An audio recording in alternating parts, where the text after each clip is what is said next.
hlubin lesa vychází, tam, kde je paseka holá, z ní povstává matka příroda, jej volá.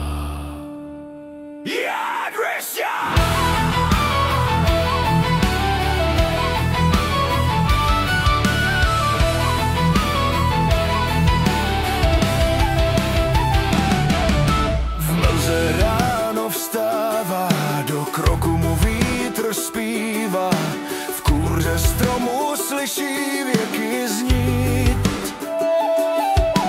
Hůl jeho cestu vede, v krvi síla dřímá.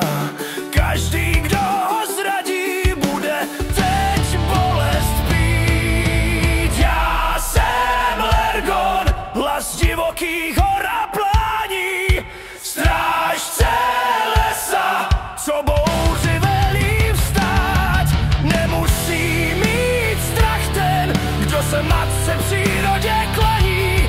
Kdo proti ní se staví, měl by se začít bát.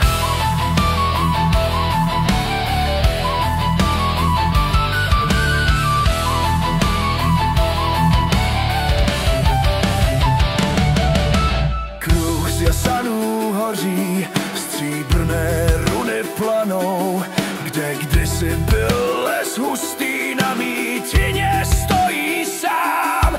Na nebi kážou hvězdy, že nadešla pravá chvíle, aby připomněl světu, kdo je jeho pravý král. Já jsem Lergon, síla, co trhá skály, vichr v korunách věští, že zlo čeká pád. Pradávná krev ve mně proudí a hlas lesa skrze mne volá. Vstříc vetřelcům do světa stromů, ty ladé, na věky jdi spát.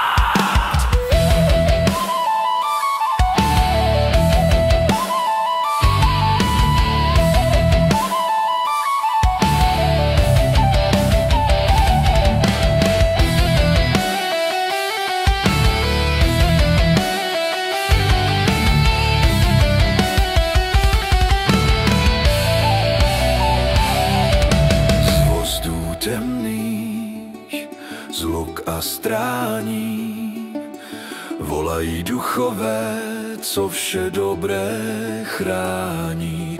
Lergone, povstaň, teď nadešla chvíle, kdy tvoje pěst opět nalezne cíle.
Z hlubin lesa jdu a temnota ví, že Lergon znovu povstal.